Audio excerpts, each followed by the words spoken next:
आणि आज इथं जो अन्याय झालेला आहे त्या अन्यायाला दाद मारण्यासाठी आम्ही इथं आलो होतो। का जे गुन्हे बेगुन्हा असताना त्यांच्यावर दाखल केलेले आहेत आणि जो गुन्हेगार आहे त्याच्यावर गुन्हा दाखल केलेला नाही।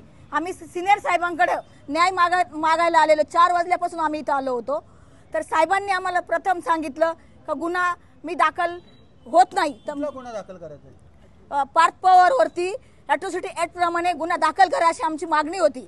पत्राद्वारे आम्ही अशी मागणी केलेली होती सरांकडे।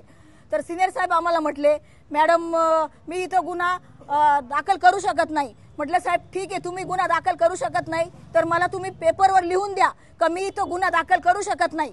सिनियर साहेब मी सरांना स्पष्टपणे म्हटलं सर माझ्या पत्रामध्ये उल्लेख आहे अॅट्रॉसिटी ऍक्ट प्रमाणे गुन्हा दाखल करा असं उल्लेख आहे, तुम्ही अॅट्रॉसिटी ऍक्ट प्रमाणे गुन्हा दाखल करणार नाही असं मला लिहून द्या। सिनियर साहेब म्हटले हो मॅडम मी तुम्हाला अॅट्रॉसिटी ऍक्ट प्रमाणे गुन्हा दाखल करणार नाही असं तुम्हाला मी पत्र लिहून देतो।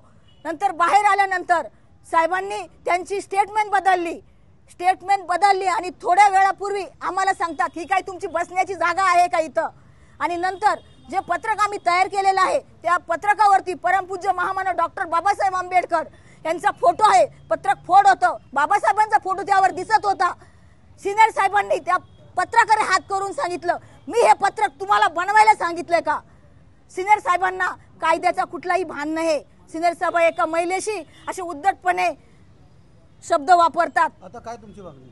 आमची मागणी आहे अॅट्रॉसिटी ऍक्ट प्रमाणे पार्थ पवार यांच्यावरती गुन्हा दाखल करा। जोपर्यंत गुन्हा दाखल होत नाही आणि सिनियर साहेबांनी जे आमच्या इथं बाबासाहेबांचा अपमान केलेला आहे, एका महिलेचा अपमान केलेला आहे, सिनियर साहेबांवरतीही गुन्हा दाखल करा। जोपर्यंत गुन्हा दाखल होत नाही तोपर्यंत आम्ही इथून उठणार नाही।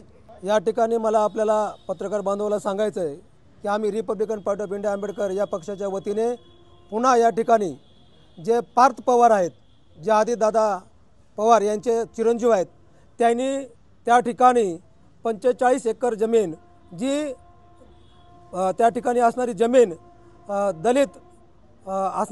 दलितांची असणारी महारवतनाची जागा ही खोटे पेपर देऊन ती हडप करण्याचा प्रयत्न केला आणि त्या ठिकाणी त्यांच्यावर त्या कंपनीवर आणि त्यांचे जे 2 सहकारी त्यांच्यावर गुन्हा दाखल झालेला नाही। आम्हाला या ठिकाणी आम्ही इथं आले असता आम्हाला या कोळशेवाडी पोलीस स्टेशनचे जे सिनियर पी आहेत गुरव यांनी या ठिकाणी आम्ही 4 वाजल्यापासून आलो आहेत आणि आम्हाला वेळोवेळी या ठिकाणी बोलवून आम्हाला या ठिकाणी उद्धटपणे उत्तर दिले आणि या पत्राकडे बघून त्यांनी जाहीरपणे आम्हाला सांगितलं की या पत्रक मी तुम्हाला बनवायला सांगितलं का। म्हणजे या ठिकाणी आम्ही न्याय मागायला आलो आहोत। इथं देखील आमच्यावर अन्याय होतोय आणि ज्या पार्थिक पवारने या ठिकाणी 45 एकर जी जमीन आहे महारवतनाची जमीन ती हडप केलेली त्यांच्यावर अॅट्रॉसिटी ऍक्ट प्रमाणे गुन्हा दाखल व्हावा अशी आमची मागणी असताना देखील या ठिकाणी आम्हाला आमची या ठिकाणी कसल्या प्रकारची सुनावणी नाही केलेली। आमचं या ठिकाणी धरणं आंदोलन चालू जोपर्यंत अॅट्रॉसिटी ऍक्ट प्रमाणे गुन्हा दाखल होत नाही तोपर्यंत आम्ही या पोलीस स्टेशनमधून उठणार नाहीत।